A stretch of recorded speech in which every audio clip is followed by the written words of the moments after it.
అడిగి తీసుకున్నానయ్యా. సీట్లకు రక్తం అంటుకుంటే ఎవరు కడుగుతారు? ప్రాణం కన్నా సీటు ముఖ్యమైపోయిందా? కావాలంటే నేను కడుగుతాను, ప్లీజ్ హెల్ప్ చేయండి. ప్రాణం దేవుందయ్యా, వస్తుంది పోతుంది. కారు ఎక్కడి నుంచి వస్తుంది? మొట్టమొదటగా ఫ్యామిలీని తీసుకుని నవశక్తి వినాయకుడి గుడికి వస్తానని ప్రామిస్ చేశాను. మార్చిడికి రమ్మంటున్నావే. కష్టపడే వాళ్ళకి హెల్ప్ చేయడం గుడికి వెళ్ళడంతో సమానం. ఏయ్, నీకు నేను తప్ప ఎవరు దొరకలేదా? సార్ ప్లీజ్ సార్, ఎవరు ఆపరంటున్నారు సార్? అడ్డు తప్పుకోవయ్యా బాబు. సార్ ఆలస్యం అవుతుంది, ప్రాణం పోయేటట్టుంది. కొంచెం హెల్ప్ చేయండి సార్, ప్లీజ్ సార్.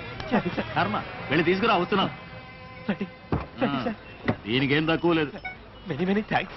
ఆ శ్రీహరి దయ వల్ల మీలాంటి వాళ్ళ దగ్గర కొంచెం మానవత్వం మిగిలి ఉంది. ఇదిగో తప్పండి త్వరగా. శ్రీహరి జాగ్రత్త. శ్రీహరి సార్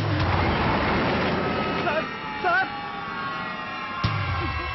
సార్ షోడా ఇవ్వండి. అంబులెన్స్ కు ఫోన్ చేసుకోవచ్చా? చేసుకోండి.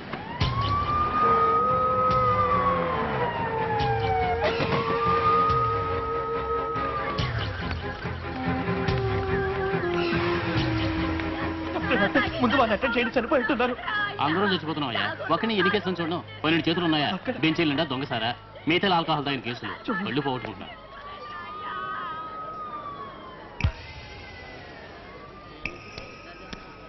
డివోఏ కేసు అయ్యా, కానిస్టేబుల్ పిలు. ఏమైంది డాక్టర్? చచ్చిపోయాడయ్యా. ఓ అరగంట ముందు తీసుకొచ్చుంటే కాపాడేవాళ్ళం. ఏమయ్యా, నువ్వు చదువుకున్నవాడు కదా, వెంటనే తీసుకురాకుండా ఏం చేస్తున్నట్టు? కొంచెం కూడా బాధ్యత లేదనుకుంటానే. శ్రీహరి, ఎందుకు జనానికి నిర్లక్ష్యం? ఎవరికి పద్ధతి లేదు, ఎవరికి బాధ్యత లేదు, ఎవరికి జాలి లేదు. ఎవరికి ఏమైంది? ఎవరు సక్రమంగా రూల్స్ ఫాలో అవటం లేదు. మొదలు పెట్టావా? జనం రోడ్ల కాంట్రించి ఉమ్మేయటం, ట్రాఫిక్ రూల్స్ ని మీరటం, పనికిరాని కేబుల్స్ తయారు చేసి అమ్మటం. బస్సులో పెడితే ఆడవాళ్ళకి మర్యాద లేదమ్మా. అన్యాయంగా ఇంటెంతలు వసూలు చేస్తున్నారు. కంటి ముందే ఒకరు గాయాలతో పడుంటే పేడ పురుగుల కార్లు పోతున్నాయి. ఒక్కరు ఆగలేదే. ఒక్కరు ఆగారు, వారు కూడా సీటికి రక్తం పట్టుకుంటుందని వెళ్ళిపోయారు.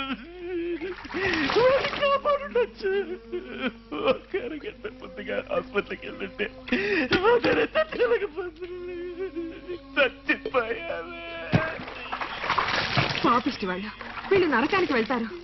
తెల్లారింట్లోంచి వెళ్ళి రాత్రి తిరిగి వచ్చే వరకు అది తప్పు మీద తప్పులే. రాము, నువ్వు ఒక్కడివి ఈ లోకాన్నేవి మార్చలేవురా. లోకంతో కలిసి బతకడం నేర్చుకో. మార్చలేకపోవచ్చు, కన్నీరు వదలొచ్చుగా. కోరంత కరుణకి ఆశపడ్డావు, తప్ప చెప్పండి. వీళ్ళని శిక్షించకుండా ఆ భగవంతుని ఎందుకు నాన్న క్షమిస్తున్నాడు? ఏం చేయమంటావు? చంద్రుడు చండాలుడింట్లోనూ ప్రకాశిస్తాడు అని అంటారు. అందరికీ ఏదో రాసిపెట్టే ఉంటాడు. కలి ముదిరిపోయింది. ఈ యుగంలోనే వాళ్ళని దండించాలి, దండిస్తాడు. నాకు అలా అనిపించట్లేదమ్మా. నువ్వు చిరుబురులాడకు, తర్వాత తలనొప్పి వస్తుంది. సుశీ,